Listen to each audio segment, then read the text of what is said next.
이어서 2-3강 소화기 계에 대해서 해부학적 구조와 기능들을 간단히 알아보는 시간 갖도록 하겠습니다. 여러분들 잘 따라오고 계신 거죠?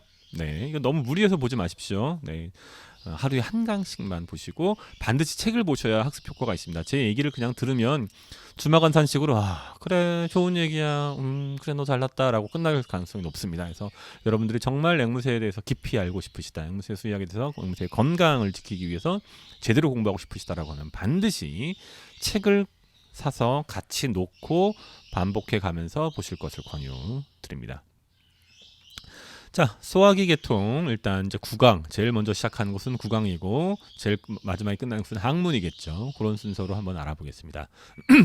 일단 앵무새의 혀는 어떻습니까? 보통 조류하고 좀 다르죠. 일반적인 조류는 마치 뱀이나 파충류도 물론 다 그런 건 아니지만 뱀의 혓바닥처럼 끝이 뾰족하고 얇게 되어 있습니다. 그래서 돌돌돌 말려 있고 실제로 혀의 어떤 근육 구조가 거의 없다시피 혀가 임의로 어떻게 움직이기가 매우 어려운데 앵무새는 끝이 두껍고 무디고 그 안에 아주 많은 복잡한 근육들이 위치하고 있습니다. 그러다 보니까 그것이 명관의 구조하고 합쳐져 가지고 복잡하고 정교한 소리를 낼 수 있게 되는 겁니다. 물론 두뇌도 거기에 연결이 되어 있고요.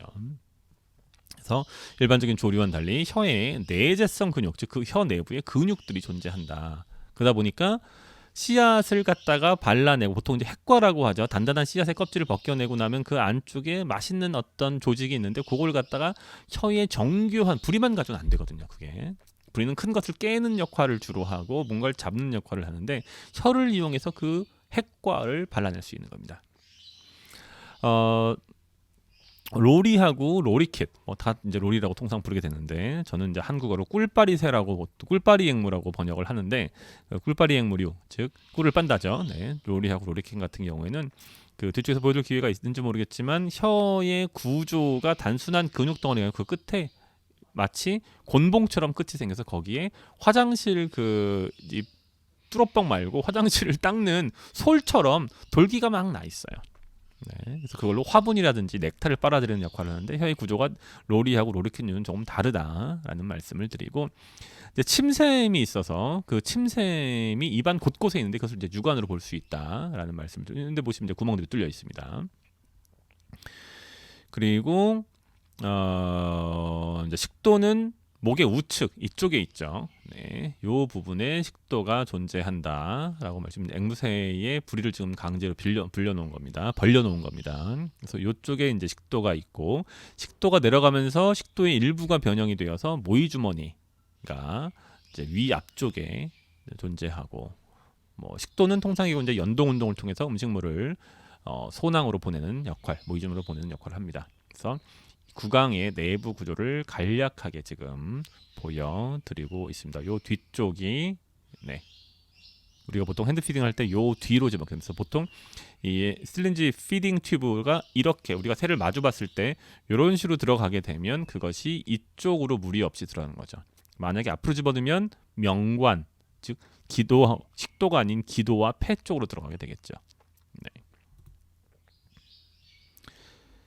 자, 계속해서 이제 이어지는 위하고 장관에 대해서 좀 저희가 알아보도록 할 텐데, 처음에 이제 여긴 기관이고 식도를 통해서 이렇게 들어오면 위쪽에 모이주머니가 위치하고 있습니다. 그리고 그렇게 해서 내려가게 되고, 위 조직은 이제 선위하고 근위 두 가지로 구성되어 있고, 보통 저희가 이제 선위 확장증이라고 하는 것이 이 선위를 의미합니다. 선위는 소화세포가 위치해 있습니다. 그래서 소화세포에서 그 염산하고 펩신이라고 하는 분비물들을 만들어내고, 선위 하부부터는 근육질인데 선위의 바로 아래에 근위가 존재하고, 근위는 아주 강도가 높습니다. 보통 우리가 닭똥집이라고 불리는 거 있죠? 자꾸 먹는 얘기가 나오는데 앵무새를 먹습니다. 이건 그냥 지나간 얘기로, 중남미 지역에서는 앵무새, 특히 하리브 지역에서는 많이 먹습니다. 그래서 몇몇 종은 그 현지 인디오들이 하도 많이 잡아먹어서 멸종된 경우도 있습니다. 맛있다는 얘기를 하더라고요. 그래서 이제 근위 같은 경우에는 말 그대로 근위, 근육으로 되어 있는 조직입니다. 그래서 아주 강한 근육질로 되어 있고, 그리트라고 하는 작은 모래 같은 것들을 섭취해서 먹이를 갈 수 있도록 진화. 했습니다. 그래서 근위의 내부는 이제 뒤쪽에서 제가 간단히 보여드릴 텐데 이런 식으로 그 내부에 독특한 조직이 있어가지고 조직의 손상을 막도록 되어 있습니다. 왜냐하면 안에서 엄청난 힘으로 돌과 함께 갈아버리니까 잘못하면 조직의 손상이 발생하고 천공이 발생할 수 있지 않습니까? 그래서 지금 해부적으로 다시 한번 보게 되면 여기가 이제 계고부고 이 구강이고 식도가 있고 식도 조직이 변형되어서 만들어진 크롭이라고 통상 불리우는 모이주머니가 있습니다. 근데 모이주머니가 심장 동맥 사이를 지나가지고 어디로 내려옵니까? 선위라고 하는 조직으로 내려옵니다. 선위는 그렇게 딱 두드러지지도 않습니다. 그리고 그 밑에 근위라고 하는 큰 조직이 있고 그 다음에는 장관을 통해서 마지막으로 총배설강으로 빠져나가는 그런 구조다라고 보시면 무리가 없겠습니다. 이해가 되십니까? 참고로 요건 지금 이제 소변을 걸러내는 신장이고 여기는 생식선, 고환 또는 이제 그 암컷의 경우 난소가 위치해 있습니다. 그리고 간은 요 정도 위치해 있고 그럼 앵무새의 몸통을 반을 딱 나눴을 때 정 가운데를 딱 나누면 그 정 가운데 바로 위쪽에 심장이 있고 그 바로 아래쪽에 간이 위치하고 있다라고 보시면 되고 췌장이랑 십이지장은 간의 하부에 있습니다. 그 뒤쪽에 비장이 있고 이런 식으로 이제 생겨 있습니다. 이거는 이제 소화관만 잘라내서 저희가 이제 다이섹트를 한 겁니다. 그러면은 여기가 어디입니까? 모이주머니입니다. 모이주머니가 별로 안 크죠. 그리고 식도를 다시 요 앞쪽에도 식도가 있습니다. 여기가 이제 머리가 있는 거죠. 구강이 있는 거죠. 그럼 식도가 쭉 내려오다가 모이주머니가 중간에 있고 그 다음에 다시 식도가 쭉 연결이 돼서 어디로 들어갑니까? 선위. 이게 지금 다 선위입니다. 네. 선위 위치에 있다. 그래서 선위죠. 그래서 이쪽에 이게 선위고 그 선위의 하부에 바로 뭐가 있습니까? 근위가 붙어 있습니다. 네, 근위의 내부는 이런 식인데 지금 보시면 그리트가 보입니다.